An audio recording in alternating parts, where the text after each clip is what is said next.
Araarri Waaqayyoo dhuma waan hin qabneef gaarummaa isaarraan kan ka'ee badiisa jalaa baraaramne. Faaruu Ermiyaas boqonnaa 3 lakkoofsa 22.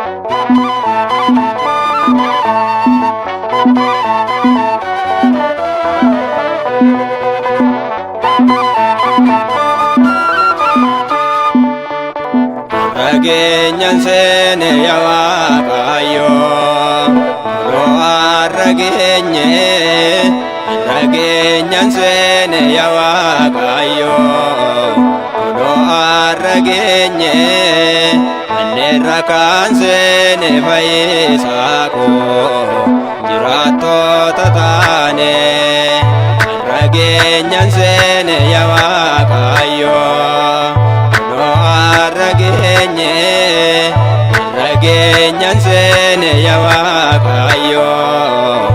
no aragenye derra kan sene faisako jirato tatane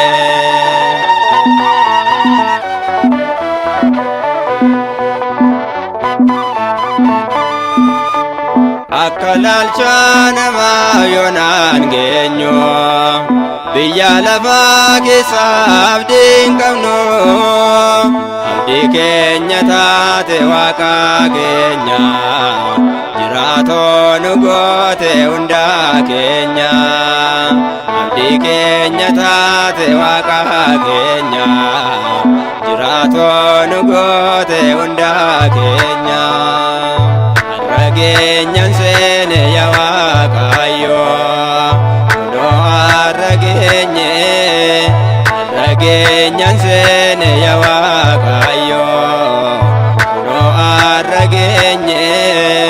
anderra kan sene faisako jirato tatane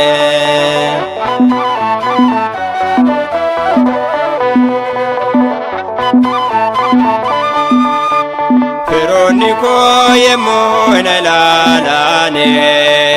abdiin qabu jedhani galani kena madiba jalalike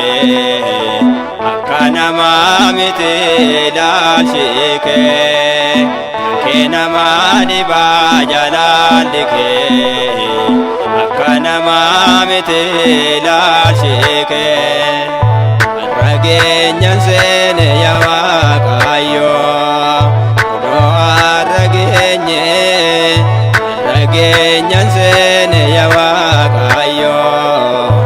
no aragenye anderra kan sene faisako jirato tatane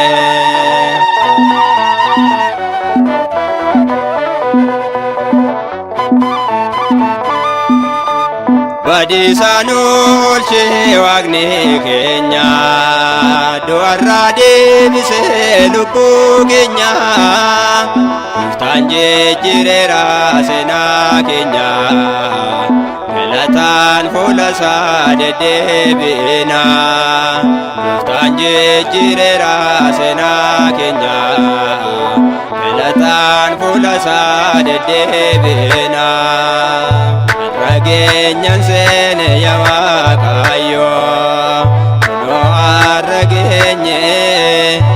ragenyan sene ya Waaqayyo no aragenye anderra kan sene faisako jirato tatane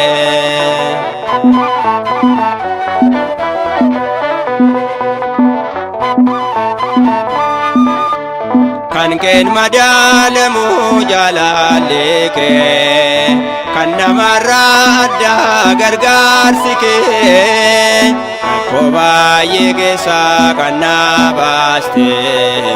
galata kee muufas na dhaabde akko baay'ee keessa kan na baaste galata kee muufas na dhaabde ragenyan sene ya Waaqayyo no aragenye rageenyaan seene yaa Waaqayyo kunoo arrageenye